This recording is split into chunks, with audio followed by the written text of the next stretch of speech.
요즘 주식이나 코인 같은 금융사기와 조작 사건들에 속고 당하는 일들이 너무 많습니다. 왜 이리 많은 사람들이 속고 당하는 걸까요? 그건 아마도 마음의 조급함 때문이 아닐까 생각됩니다. 이 조급함 때문에 욕심을 내게 되고 결국엔 평정심마저 깨지는 거죠. 최근 한국에서도 주가 조작 사건이나 코인 사기 사건들로 논란이 끊이질 않고 있습니다. 그래서 이 시간에는 제가 코인 사기 사건들의 특징들을 분석해 드리려고 합니다. 이 특징들은 여러 금융사기 사건들에도 쓰이는 수법이기도 합니다. 사기꾼들이 어떤 수법을 쓰는지 알고 계셔야 안 당할 거 아니겠습니까? 여러분은 절대 안 당하신다고요? 그렇게 방심하시는 사이에 순식간에 넘어가실 수 있습니다. 조심하셔야 합니다. 제가 요즘 에리카 스탠포드라는 분이 쓴 책 한 권을 읽고 있습니다. 2021년도에 미국에서 출간되었고 우리나라엔 작년에 출간된 책입니다. 2015년부터 2020년까지 미국, 유럽, 중국, 한국 등 전 세계에서 일어난 코인 사기 사건들을 집중적으로 소개하고 있습니다. 사실 저는 몇 년 전부터 코인 시장을 부정적으로 생각한 사람이었기 때문에 그동안 일어났던 디테일한 사건들은 몰랐습니다. 그런데 이 책을 보니까 완전 쇼킹했습니다. 불과 5, 6년 전에 이렇게 많은 사기꾼들이 코인 프로젝트로 돈을 챙겼고 또 그렇게 많은 사람들이 코인 사기에 속아서 돈을 잃었는지 보고서 깜짝 놀랐습니다. 나는 절대 안 당한다 하면서도 속아 넘어가는 게 우리 인간입니다. 우리의 약한 고리를 그들이 집중 공략하거든요. 자, 그럼 그 11가지 특징들을 한번 살펴보도록 할까요? 첫 번째, 불안한 미래. 인간은 누구나 미래에 대한 불안을 안고 살아갑니다. 지정학적 위기나 금융위기가 터지면 불안이 공포로 바뀌기도 합니다. 미래를 대비하는 것은 옳습니다.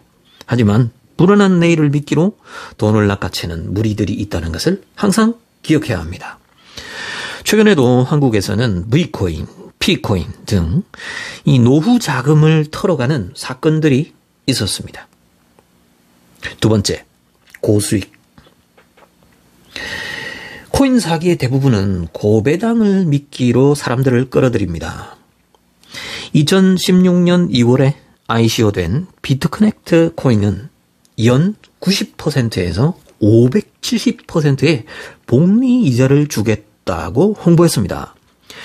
그들의 주장대로 1만 달러를 5년간 비트커넥트에 투자하면 최대 1경 9천억 달러가 됩니다. 사람들은 이런 말도 안 되는 유혹에 넘어갔습니다.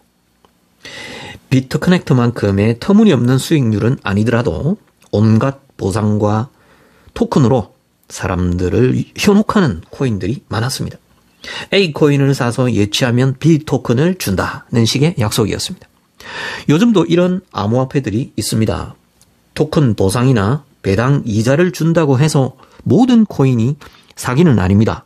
하지만 잘 살피고 주의를 기울여야 합니다. 세 번째, 다단계 폰지 사기.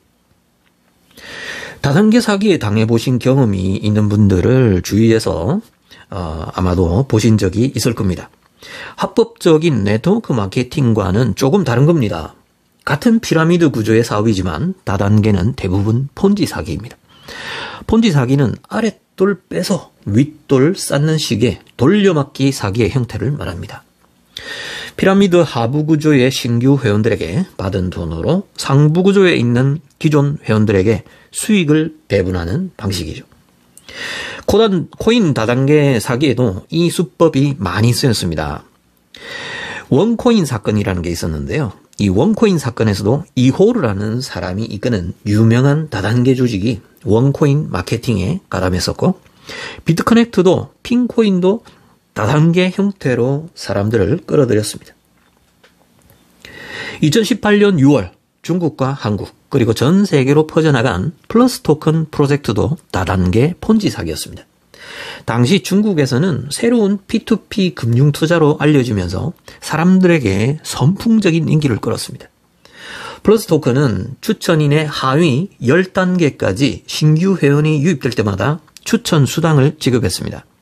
초반에 가입한 회원은 아주 큰 돈을 벌 수 있었고 가족과 친구만 데려와도 회원들은 일반 사람들의 그 월급보다도 더 많은 수당을 받을 수 있었습니다.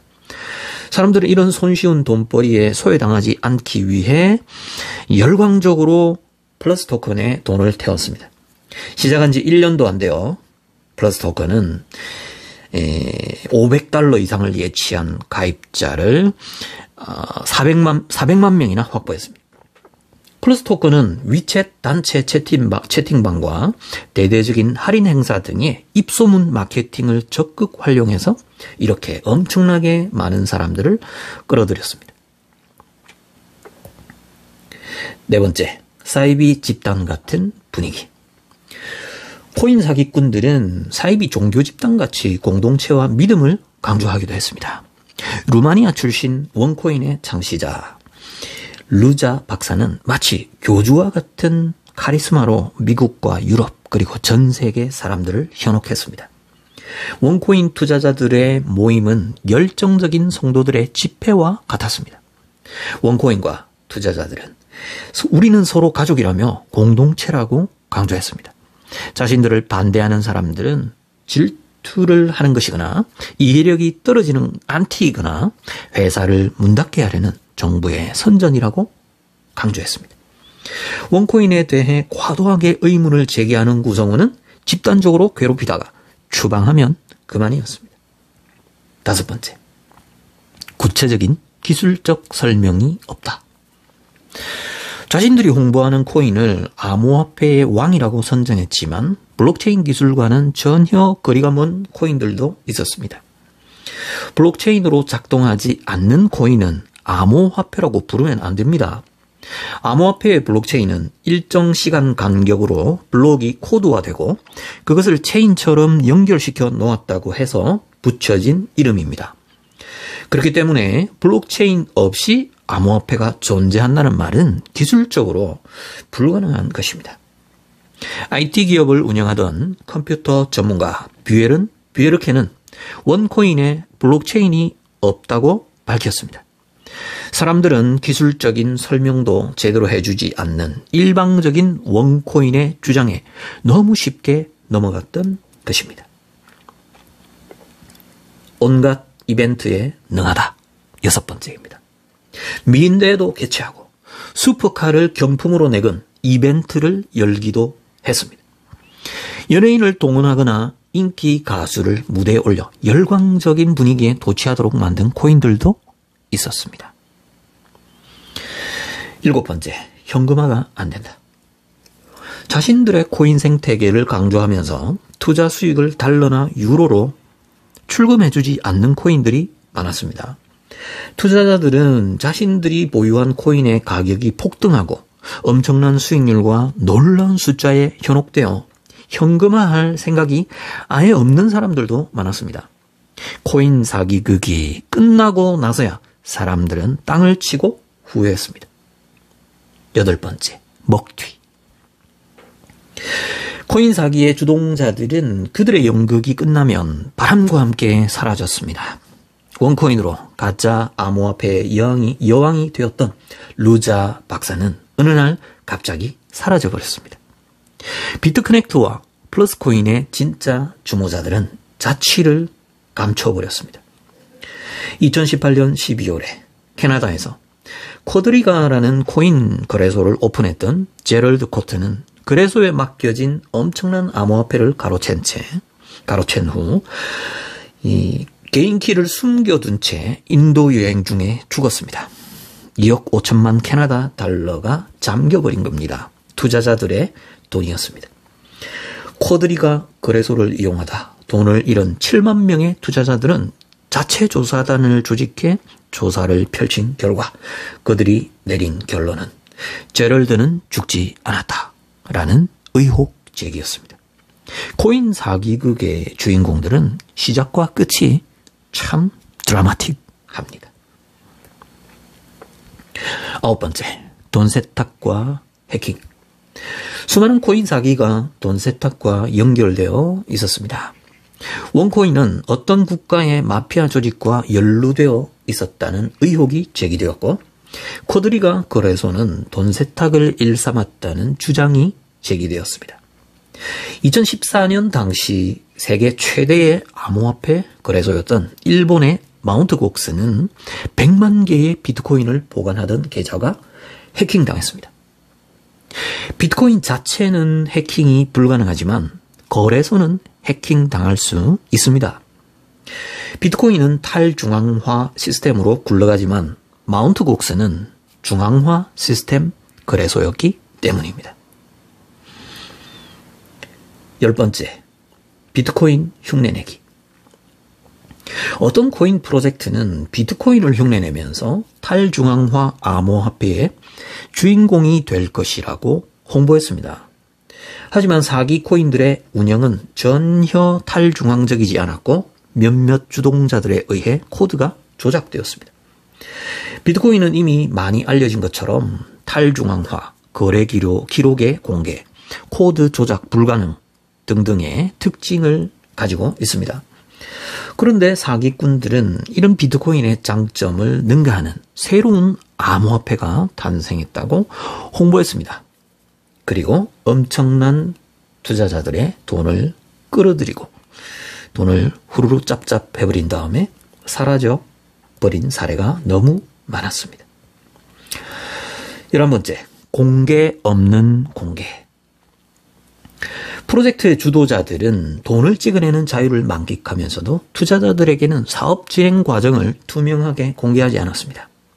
초기의 ICO는 그야말로 무법천지였습니다. 온갖 희한한 코인들이 등장했고 돈에 눈먼 사람들을 끌어들였습니다. 약삭 빠른 사람들은 초반에 돈을 벌고 튀었고 뒤에 물린 사람들은 엄청난 손실을 겪어야 했습니다. 뒤늦게 규제당국이 내놓은 조치들로 인해 이제는 STO, 토큰 증권 공개로 전환되고 있습니다. 증권형 토큰은 주식과 비슷한 점들이 많습니다.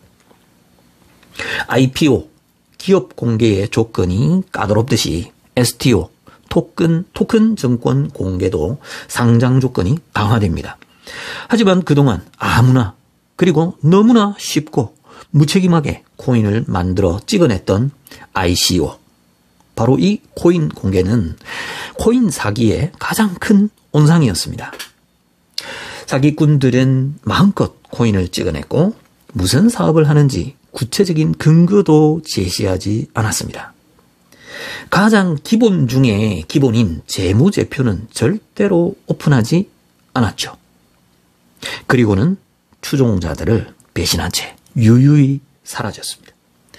또 잊혀질만 하면 슬며시 다른 프로젝트로 다시 등장해서 사람들을 유혹했습니다. 이런 일들은 지금도 지구촌 어디에선가 일어나고 있을 겁니다. 그러니 조심하셔야 합니다. 여러분 어떤가요?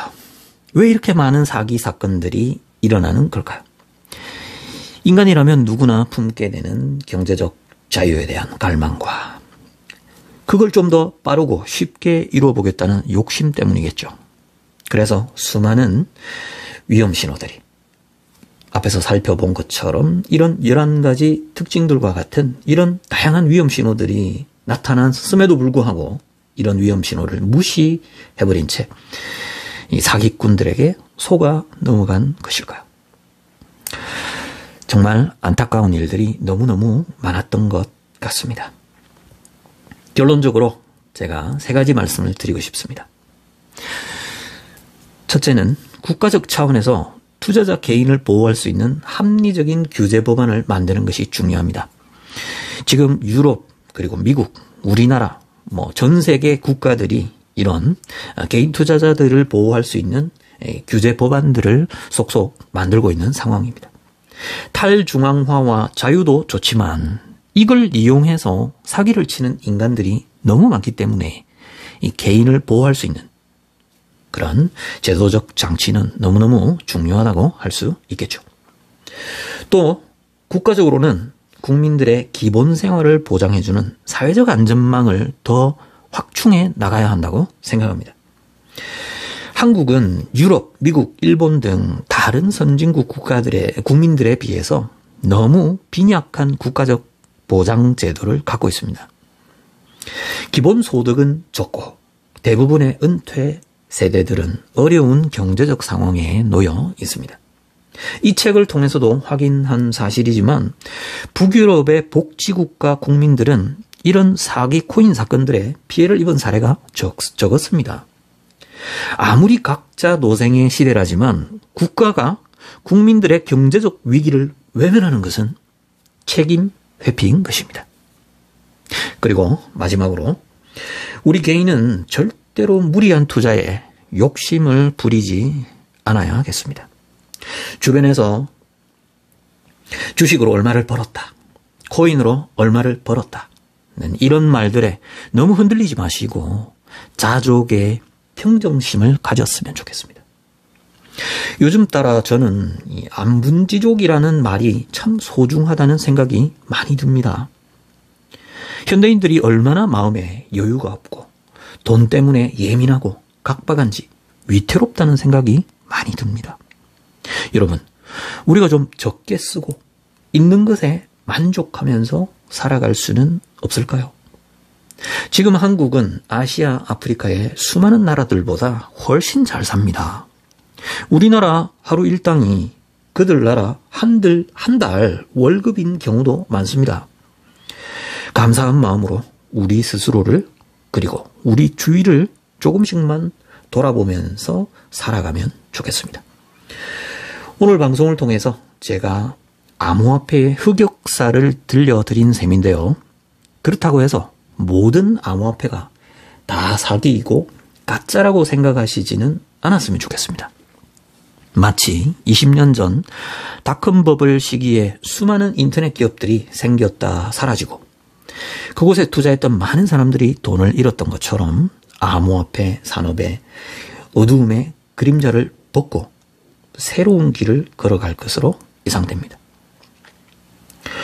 달러 체제가 도전받고 위안화가 세력을 확장하고 CBDC가 속속 등장하고 있는 현재 상황 속에서 비트코인과 몇몇 암호화폐는 그 나름의 창의적인 역할과 기능을 담당할 수도 있습니다. 그 가능성마저 우리가 모두 간과해서는 안 되리라 생각합니다. 오늘도 시청해 주셔서 감사합니다. 다음 시간에 또 뵙겠습니다.